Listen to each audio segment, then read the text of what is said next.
Assalamualaikum warahmatullahi wabarakatuh. Perkenalkan semuanya, saya dengan Ayu Lestari. Di sini saya ingin menjelaskan terkait sistem hukum Eropa kontinental atau civil law. Selanjutnya, saya ingin membahas sejarah sistem hukum Eropa kontinental atau civil law. Menurut Peter Mahmud Marzuki, kenapa disebut sistem hukum sivil? Karena hukum Romawi pada mulanya bersumber kepada karya agung Kaisar Justinianus, yaitu Corpus Juris Civilis, yang maknanya terdiri dari 4 bagian, yaitu Codex, Novelli, Institusi, dan Digesta. Di sini saya ingin membahaskan lanjut. Codex berisi aturan-aturan dan putusan-putusan yang dibuat oleh para kaisar sebelum Justinianus. Novelli berisi aturan hukum yang diundangkan oleh para kaisar Justinianus sendiri. Institusi adalah suatu buku ajar kecil yang dimasukkan untuk pengantar bagi mereka yang baru belajar hukum. Sedangkan Digesta adalah merupakan sekumpulan besar pendapat para yuris Romawi yang mengenai ribuan proposisi hukum yang berkaitan dengan ruang lingkup yang saat ini disebut sebagai hukum perdata, hukum pidana, hukum tata negara, dan cabang-cabang hukum yang mengatur warga negara Romawi. Dan berkembangnya civil law ini berjalan dengan perkembangan kekaisaran Romawi. Eropa Barat dikuasai oleh Romawi selama 400 tahun sampai kekaisaran Romawi Barat itu runtuh. Meski kekaisaran Romawi Barat itu runtuh, namun kekuasaan kekaisaran Romawi masih berlanjut di bagian timur dengan ibu kota Konstantinopel. Dalam perkembangan selanjutnya, sistem civil law ini berhasil menguasai daerah-daerah luas di luar daratan Eropa, baik sebagai akibat penjajahan maupun hasil resepsi oleh bangsa-bangsa lain.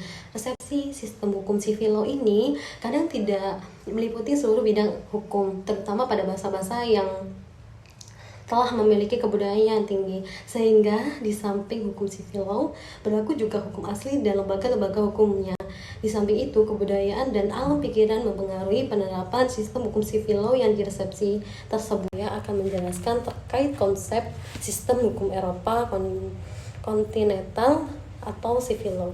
Menurut Sajipto Raharjo, konsep tentang kaidah merupakan hal yang penting karena menentukan penyelenggaraan kehidupan hukum dalam suatu negara. Bahkan menurutnya, perbedaan konsep tentang kaidah hukum ini yang membedakan sistem civil law dengan common law. Purnadi Purbacaraka dan Saijono Seikanto mengemukakan bahwa kaidah merupakan pemesan suatu pandangan mengenai perilaku atau sikap tindak, sehingga kaidah berfungsi sebagai patokan atau ukuran ataupun pedoman untuk berperilakuan atau bersikap tindak dalam hidup.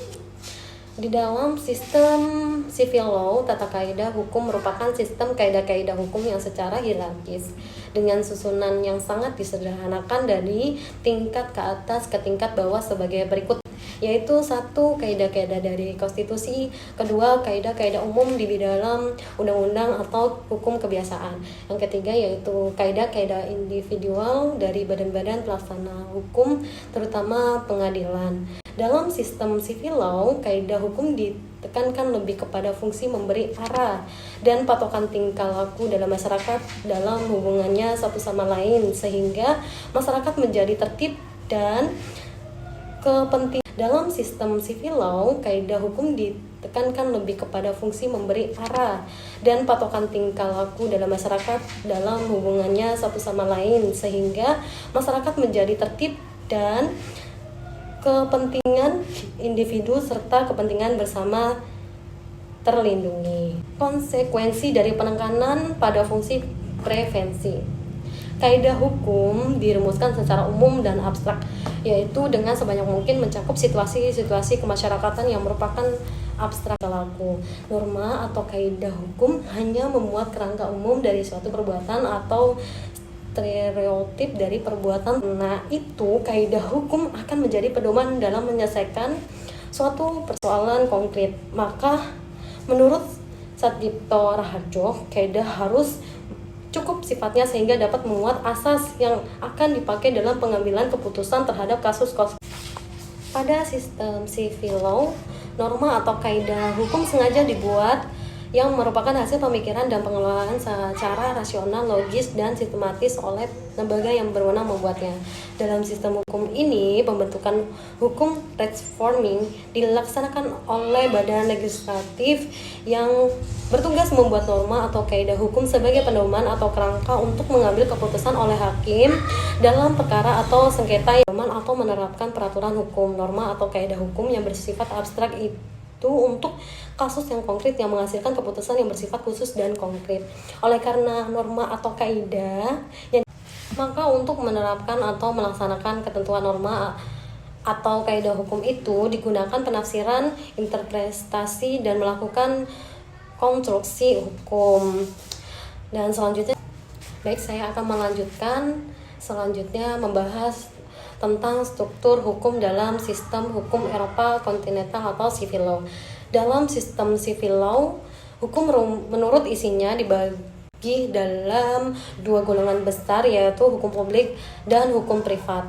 Menurut Sunariyati Hartono, pembagian dalam hukum publik dan hukum privat ini baru dikenal oleh negara-negara Eropa kontinental setelah mengenal hukum Romawi. Hukum Romawi membagi peraturan-peraturan hukumnya ke dalam dua golongan, dilakukan oleh ahli hukum Romawi Ulpianus, yaitu hukum publik dan hukum perdata. Hukum publik adalah hukum yang berhubungan dengan kesejahteraan negara Romawi, sedangkan hukum perdata adalah hukum yang mengatur kepentingan secara khusus, ada hal yang merupakan kepentingan. Pentingnya pembagian hukum publik dan hukum privat dalam sistem civil law ini menurut Sugipto Raharjo merupakan ciri pokok dari sistem hukum ini, di samping ciri lain yaitu hukumnya dibuat dan tertulis. Selanjutnya akan menjelaskan terkait sumber hukum dalam sistem hukum Eropa kontinental atau civil law. Sumber hukum dalam sistem civil law terdiri dari peraturan perundang-undangan, kebiasaan, jurisprudensi, traktat, dan doktrin. Sumber hukum yang utama dalam sistem hukum ini adalah peraturan perundang-undangan. Peraturan perundang-undangan merupakan peraturan yang berbentuk tertulis, yaitu suatu produk peraturan yang dibuat oleh lembaga yang berwenang membuatnya. Sumber hukum yang utama dalam sistem hukum ini adalah peraturan perundang-undangan. Peraturan perundang-undangan merupakan peraturan yang berbentuk tertulis, yaitu suatu produk peraturan yang dibuat oleh lembaga yang berwenang membuatnya. Dikatakan sebagai sumber hukum yang utama, artinya peraturan perundang-undangan dijadikan pedoman atau patokan dalam mengambil keputusan, terutama oleh para hakim dalam memutuskan perkara yang dihadapkan kepadanya. Baiklah, saya akan melanjutkan membahas tentang karakteristik sistem hukum Eropa kontinental atau civil law. Sini menurut Peter Mahmud Marzuki mengemukakan bahwa ada 3 karakteristik sistem civil law yang membedakannya dengan sistem common law. Karakteristik pertama sistem civil law yaitu ada kodifikasi, dijelaskan oleh Peter Mahmud Marzuki dengan pendekatan sejarah kebutuhan terhadap kodifikasi di 2 negara yaitu Perancis dan Jerman, yang menjadi rujukan negara-negara Eropa lainnya yang juga melakukan kodifikasi. Di Perancis, gagasan kodifikasi timbul setelah terjadinya revolusi Perancis sebagai respon keadaan yang terjadi di Perancis sebelumnya. Sedangkan di Jerman, gagasan itu timbul pada saat ekonomi Jerman berkembang pesat sehingga kesadaran akan adanya kesatuan hukum itu pun timbul. Oleh karena itu, muncul kesadaran bahwa hukum tertulis lebih menjamin kepastian hukum daripada kebiasaan-kebiasaan lokal. Menurut Peter Mahmud Marzuki, pola kodifikasi 2 negara ini, Prancis dan Jerman, inilah yang menjadi acuan dan panutan bagi negara-negara lainnya yang juga melakukan kodifikasi. Karakteristik yang kedua dalam sistem civil law ini adalah hakim tidak terikat pada presiden, sehingga undang-undang menjadikan sumber utama.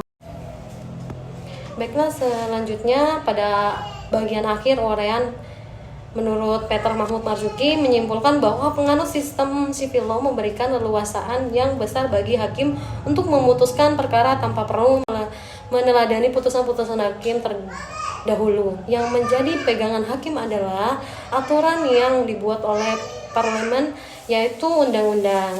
Saya jelaskan atau saya presentasikan untuk kalian semua. Apabila ada kata-kata yang saya kurang jelas atau yang banyak salahnya, mohon maaf dan mohon dimaafkan, dan terima kasih banyak.